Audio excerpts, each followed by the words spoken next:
What's up, guys? Welcome back to White Sox Daily. I'm Aaron Feely. We got some more White Sox breaking news, some interviews with Chris Getz, and then just some rumors circulating around the Chicago White Sox. We're also going to look ahead at the upcoming MLB draft, which, of course, once again, we're going to be talking about how that number one pick falling right to the Chicago White Sox and what that could mean for the future of this rebuild, of this franchise, especially as it's looking like more and more likely that the ownership is going to be flipped. Here in about 4 years or so. I mean, obviously, that's still a little ways down the line, but after just decades of the Jerry Reinsdorf show, finally, there does seem to be some light at the end of the tunnel for those of us that are White Sox fans looking for any sort of change up at the top. And speaking of light at the end of the tunnel, there's an interview over the final day of the winter meetings with general manager Chris Getz, where he kind of discussed the way he was looking at this rebuild and how excited he was for the future. So we'll look into that interview just a little bit, highlighting in his interview the way he felt that not only this first overall pick and what that does for the rebuild as a general manager and what it has meant to other teams that have managed to land that first overall pick, but the fact that he's very proud of the young crew of up-and-coming prospects that the White Sox have put together. Now, obviously, he's the general manager of the club.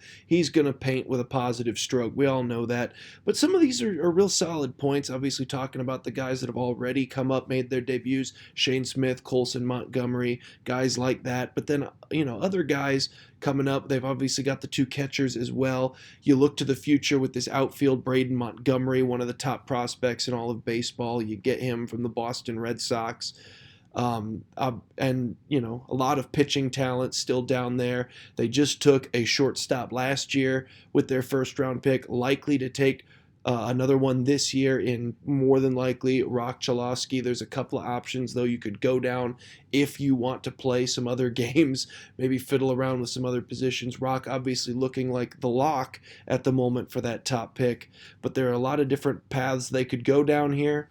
A lot of ones that make a lot of sense, and it's a great problem to have if you are the Chicago White Sox. And then, of course, you got all those pitchers down there. Hagen Smith, a big one, Noah Schultz, a couple of guys that really inspire confidence in the future of the Chicago White Sox. But as we kind of talk about the future of the Chicago White Sox, and we were just discussing that first overall pick that they have and what that could mean to the future of Chicago, you can kind of take a look back at what that first overall pick has meant, especially in recent years, to a lot of teams. Just going through since 2010, some other big names that have gone first overall. You've got Bryce Harper, Garrett Cole, Carlos Correa. You've got guys like Dansby Swanson in Arizona. You've got other names like, obviously some more recently. Rutschman up there in Baltimore was a first overall pick. He's been killing it. Spencer Torkelson for Detroit. They've obviously seen some stark improvements in his play over at first base. He's been real solid for them. You've also got Jackson Holliday. Paul Skeens was a first overall pick. So you kind of go down the line here.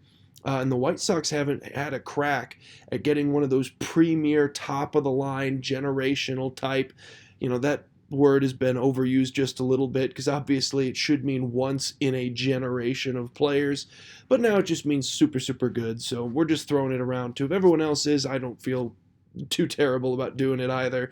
But yeah, one of these top-end, superstar caliber players. And obviously they feel like, there's a couple of guys at the top of this draft that could fit that bill. I still think you're likely going to hear shortstop UCLA first overall heading to the Chicago White Sox.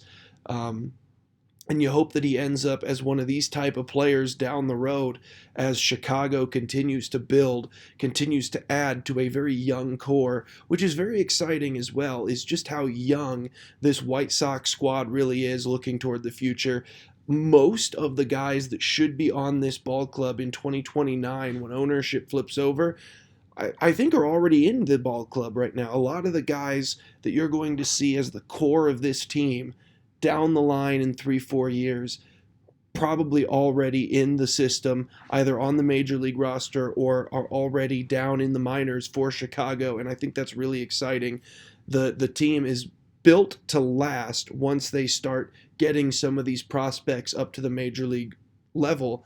And I think adding a first overall pick caliber player, something the White Sox have not done since 1977, could really help speed along that process and get the rebuild really rolling.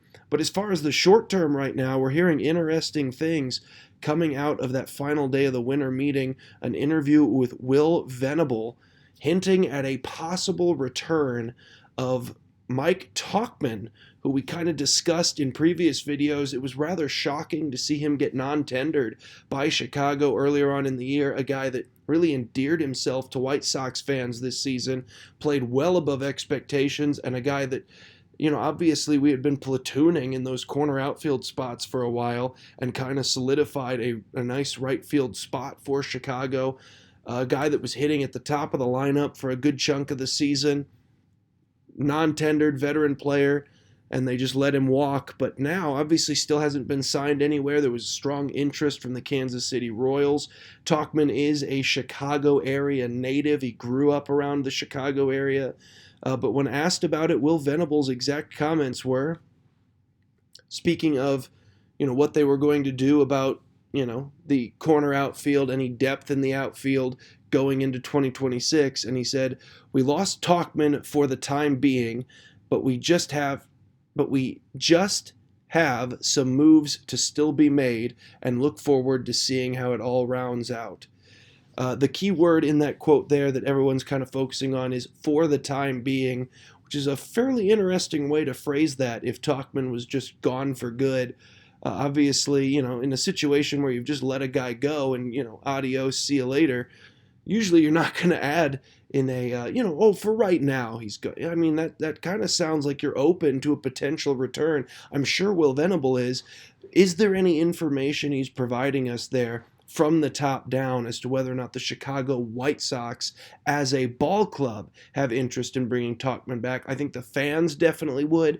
I think the White Sox are in a position where they could use a guy like Mike Tauchman for one more year as kind of a rental player, just a short-term 1-2 year deal to just kind of give you a reliable presence out in right field while you kind of wait for some of these young prospects to climb up the rankings and get up onto your major league roster. I think Mike Tauchman would be a spectacular re-sign, especially while they're waiting for a Braden Montgomery to come up, especially if they have plans to keep Luis Robert around long term.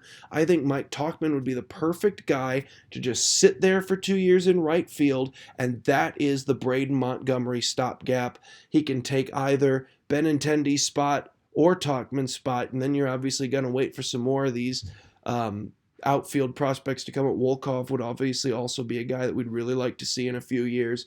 Take those 2 corner spots, and then you just leave Luis Robert there in center, a guy that has superstar potential, a guy that's still fairly youthful.